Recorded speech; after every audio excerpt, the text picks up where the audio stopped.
Hey guys, it's your girl Children Advisor, and today I want to talk about a story about a stalker who I once had, and this is something that I want to bring notice to because this was not no regular stalker. This was more like a realistic stalker that was dangerous for me, and it went to a point where I had to get the police involved. That's how serious it is.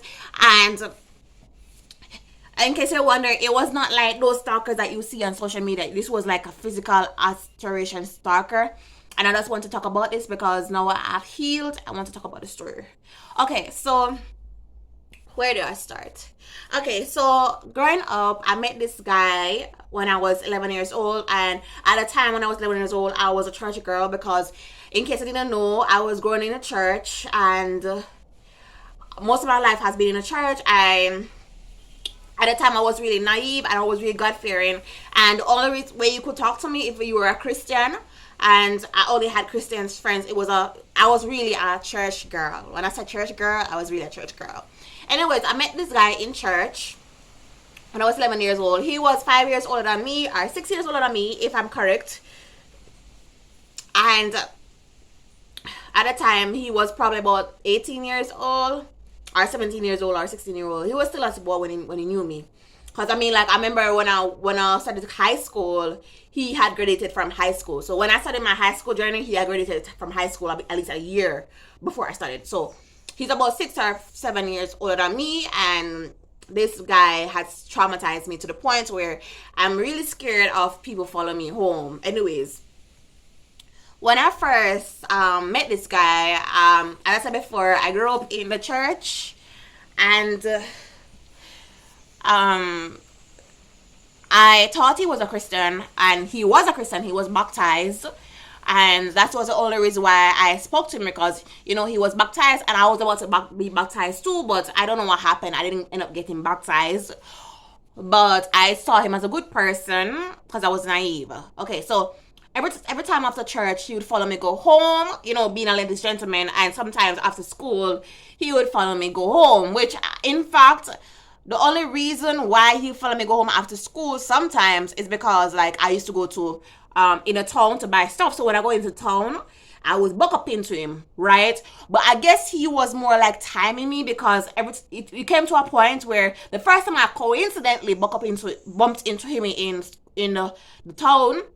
The second time, I just realized that every single time I'm going into town, I would see him, and he would just walk me home, and we became good friends. And as I was a ladies gentleman, walking me home, and it went to a point where my mom used to see him walking me home, and my mom used to come to me and say, "Listen to me, do not let that boy walk you home." I said, "Mommy, he's a Christian. What are you talking about?" My mom told me that I should not let him walk me home because it's dangerous for me. And she also told me that she wants me to stop talking to him. And now that we know what we know that mothers know what's best, because if I had listened to my mom, then I would be in this situation. So I overlooked my mom's request, and I still somehow allowed this boy to walk me home. And my mom told me that sometimes she would see him at my house and I'm not there, so she don't know what he's there for. Anyways, I also heard that he was also walking home other girls too, but from church. And I didn't pay that no mind, but I didn't have no relationship with this guy. It was more like a good Christian friendship we had. What we used to talk about is God. We used to talk about God, and how life after death, and how things will go for it. So in case you're wondering about me, I honestly did not imagine my life would be like this, and my mom says it too. My mom says that she did not imagine her little Christian, God-fearing child to grow up and become a whirlian, what they call it, or to become a dancer or whatsoever. She never expected that. She said that throughout her whole life throughout my whole life, when she was growing me, she saw me to grow, she saw me getting married, and she saw all of those things for me. But something happened in my life that was so dramatic that changed my perspective of life, and I would be dumb and naive to ever go back to those viewpoints of Christianity and let anything dangerous happen to me, because it was my naivety and my foolish beliefs that led me to this person who was basically a stalker. The boy was a stalker and a criminal, and I could not see that because I was very deeply into my faith as a Christian. But yes, me see it now. Anyways, I remember one time this boy, when I was 15 years old, this boy come to me and say, hey, like, he knows another church we could go to and we could worship God together. And I said, really? Because to be honest, that was the only way you could get me to go somewhere with you if you tell me that you're going to church. And, you know, the only people I talked to was Christians. And, yeah.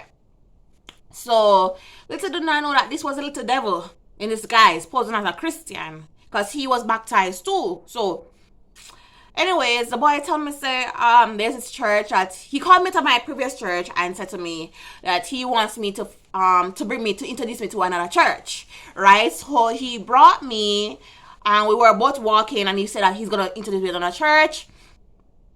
And lo and behold, we were walking for a couple times, and there was no church. Me and the boy walking to go to another church, and there literally was no church. And I said to him, like, hey, when we're gonna be with your church, because we've been walking for a long time. And it went to the point where I saw like a truck that was coming off the road, and he says that's the truck that the church was on. And I said, like, hey, I just want to go home because this walk is too far. And he said to me that he wants to have sex with me. And I said, what? Because I was 14 years old or 15 years old. And I said, what? He said, yeah, we can do it and stuff like that. And that's when I just decided to say, no. I thought that you were bringing me to a church. And I decided to turn back and go back to my original church because it was on a Sunday. And I just walked back and go back to my original church. So I didn't go off the track. So I guess this boy was a rapist too. I don't know, but that happened to me. Anyways, that was the only time that was the last time I spoke to this boy, and I blocked his ass, right? I blocked his ass, and I never spoke to him again, and I was so shocked, and I went home and I prayed to my God, and I said, like, what was this? Like, I thought I was going to go to a church to meet, you know, other church people, and yeah, so I never spoke to that boy again, and I never saw him again. So it was kind of weird that after I walked off, he never came back to my church. So I honestly wanted to know if he came to that church to see me. But yeah, there are some predators that if you're not careful, women, ladies, and gentlemen, they will prey on your children in disguise of God. And yeah, so I said, cool. Continue going to my church. And I started going to church when I was 16 years old. Like, yeah, when I was 16 years old, a lot of things happened to me that was so dramatic and so traumatizing.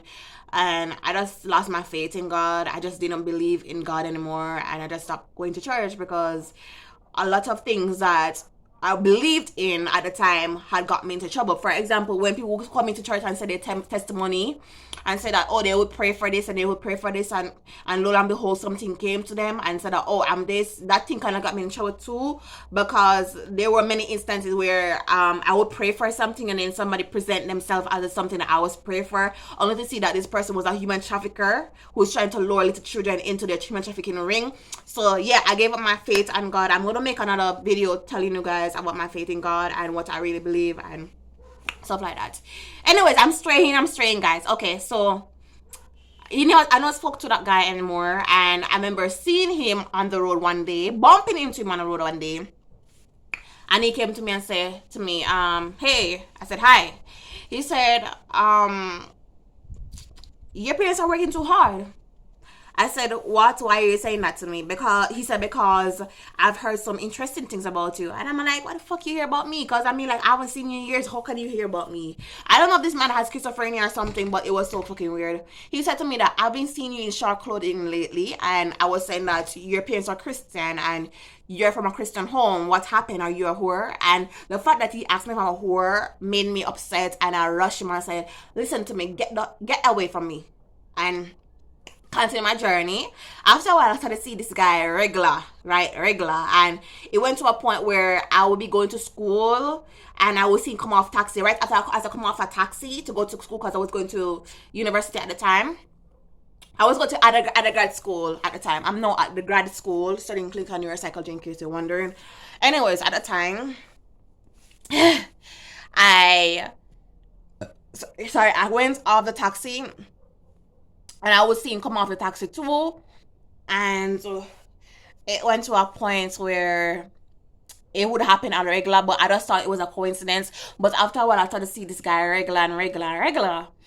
And I remember one day, I started to see him working at a shop at a supermarket that was near my house. So, in case you don't know, the supermarket was the only place in the community that could give you a job, because basically my community just has a lot of houses and no market or anything like that. So that was the only supermarket, and I found it weird that he started to work there right after I rushed him and said, "Get away from me." And I realized that every single time I come out of the supermarket, he would come out too. And it was kind of weird because, like, it would be like he's timing me or something. Because, I mean, like, I used to come out of my house at a specific time. And to be honest with you, the supermarket is not closely to my house, but it's like across from my house. So as I come out, I will see him start coming out long before me, like he's waiting on me or something like that.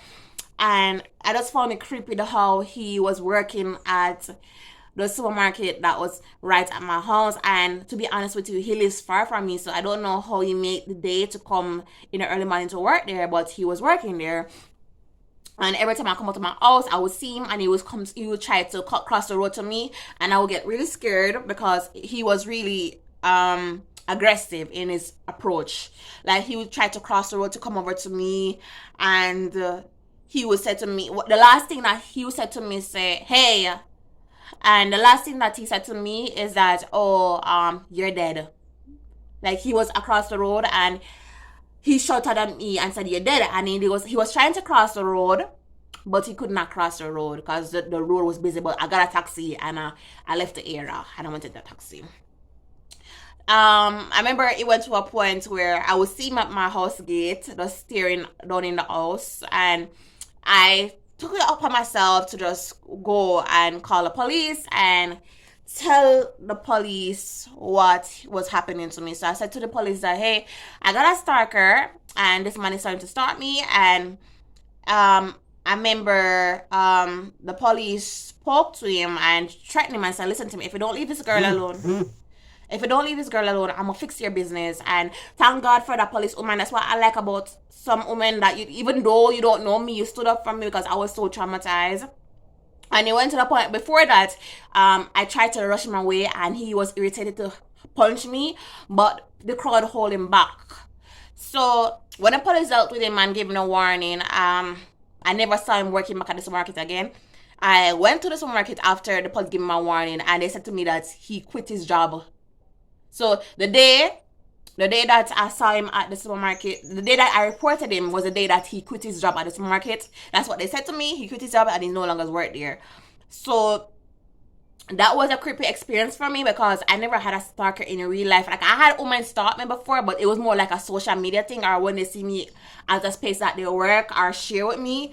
But this man was literally stalking me. So yeah, that's my experience, guys. Thanks you guys for watching. Please comment, like, and subscribe.